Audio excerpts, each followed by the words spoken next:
Welcome class 9। उम्मीद करती हूँ आप सब खैरियत से होंगे। आज हम एक्सरसाइज 2.6 का क्वेश्चन नंबर 6 हमने डिस्कस कर लिया था। आज हम क्वेश्चन नंबर 7 डिस्कस करेंगे। क्वेश्चन नंबर 7 का पार्ट 1 आज हम सॉल्व करेंगे। ये थोड़े लेंथी क्वेश्चंस है, पार्ट 2 और पार्ट 3। पार्ट 2 आप मार्क कर लीजिए, ये ज़रूर आता ही आता है। ठीक है, इस क्वेश्चन में से एक लॉन्ग आता ही आता है क्योंकि ये लॉन्ग है। इसमें आपने ये ज़रूर करने हैं तीनों, क्योंकि इनमें से ये तीनों में से कोई ना कोई क्वेश्चन आता ही आता है। तो आपने इन तीनों को कर लेना है। सबसे पहले हम पार्ट 1 आज की वीडियो में सॉल्व करेंगे। क्वेश्चन क्या है? Solve the following equations for real x and y. यहाँ पर हमने x और y की वैल्यूज़ रिप्लेस करनी है। एक्सरसाइज 2.5 करते हुए जब हम ये वाला क्वेश्चन सॉल्व कर रहे थे तभी हमने x एंड y की वैल्यू फाइंड आउट की थी, और मैंने आप लोगों को कुछ कॉन्सेप्ट्स बताए थे और मैंने आपको कहा था कि जहन में रखिएगा, आगे 2.6 का एक क्वेश्चन आएगा जिसमें हमने ये सॉल्व करना है, ये क्वेश्चन करना है। तो अगर आपने मेरी वो वीडियो नहीं देखी तो सबसे पहले आप इस वीडियो के डिस्क्रिप्शन में जाएं और क्वेश्चन नंबर एक्सरसाइज 2.5 के क्वेश्चन नंबर 4 की वीडियो देखें ताकि आपके कॉन्सेप्ट्स क्लियर हों और साथ ही साथ हम ये वाला क्वेश्चन सॉल्व कर सकें। इसमें सेम वैसे ही करना है क्योंकि इसमें भी उसमें भी एक्स एंड वाई की वैल्यू फाइंड आउट करनी थी, इसमें भी एक्स एंड वाई की।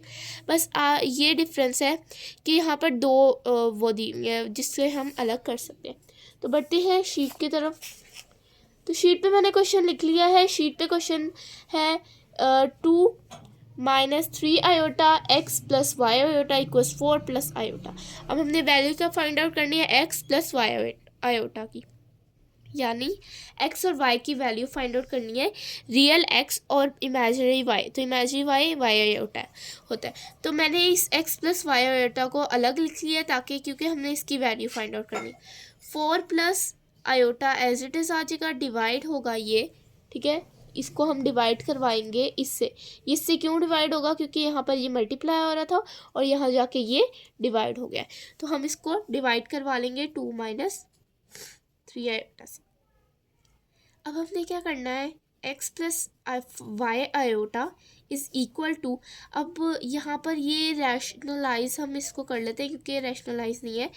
तो रैशनलाइज कैसे करते हैं? डिनोमिनेटर के कॉन्जुगेट से मल्टीप्लाई करवा के। तो इसको मल्टीप्लाई करवा लेंगे हम। नीचे आइडेंटिटी अप्लाई होगी a² माइनस b² की, और ऊपर हमारे पास मल्टीप्लाई होंगे।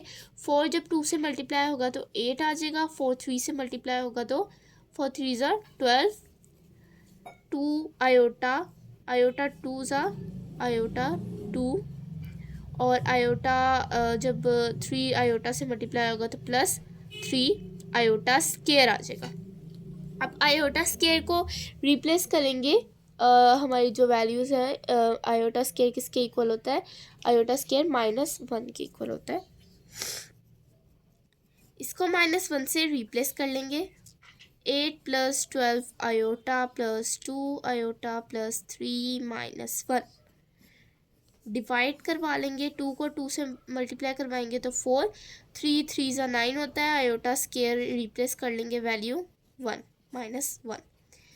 अब जो -1 हमने रिप्लेस किया है, अब आपने एक बात याद रखनी है, ये हमेशा क्वेश्चन को आपने देखना है कि पहले वो रैशनलाइज हो रहा है नहीं हो रहा, फिर आपने क्वेश्चन को सॉल्व करना स्टार्ट करना है।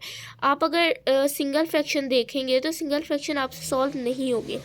तो बेहतर है कि आप पहले उसको रैशनलाइज करें और फिर उसको सॉल्व करें। ठीक है, तो मैंने पहले इसको रैशनलाइज किया है, तभी बाद में मैंने इसको सॉल्व किया। तो x प्लस वाई आयोटा है हमारे पास। अब 8 ये प्लस 3 जब -1 से मल्टीप्लाई होगा तो -3 आ जाएगा।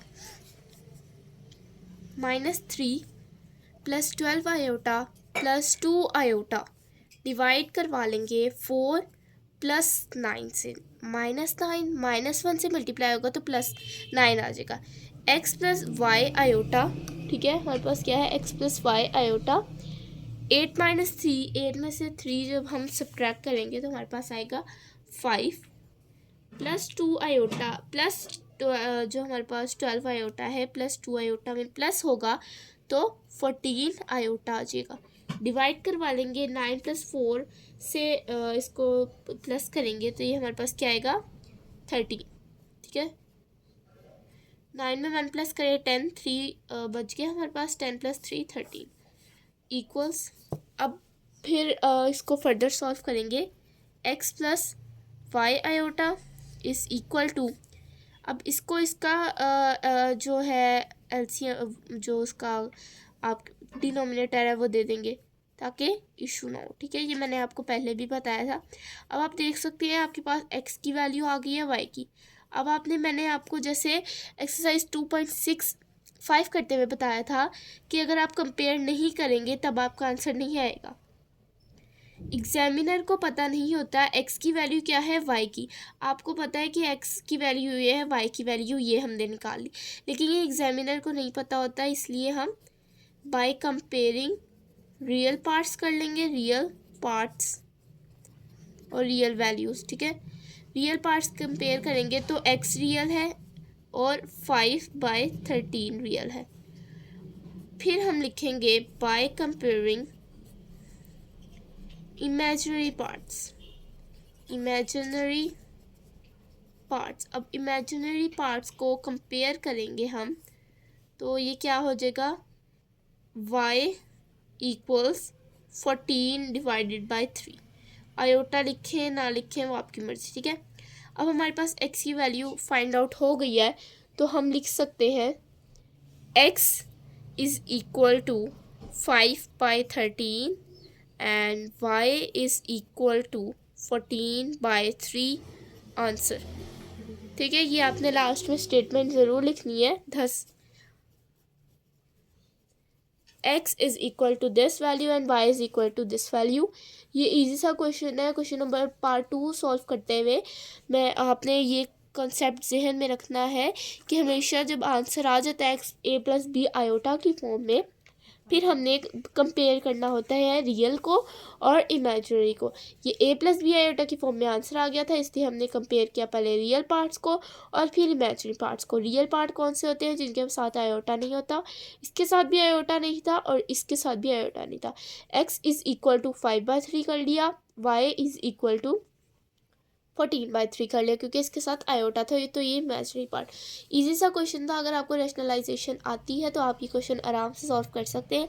बस आपने दो चीज़ों को जहन में रखना है। सबसे पहले x प्लस वाई आयोटा को एक जगह कर लेना है क्योंकि इसकी वैल्यू फाइंड आउट करनी होती है, और जो यहाँ पर मल्टीप्लाई होगा वो यहाँ पर डिवाइड होगा, फिर उसको रैशनलाइज करना है। और दूसरा आपने ये जहन में रखना है कि हमेशा जब a+b आयोटा की फॉर्म में आंसर आ जाएगा तब आपने कंपेयर करना है रियल वैल्यूज़ को और इमेजिनरी वैल्यूज़ को। अगर आप ये दो कंसेप्ट जहन में रखेंगे तो इंशाल्लाह आपका आंसर आएगा।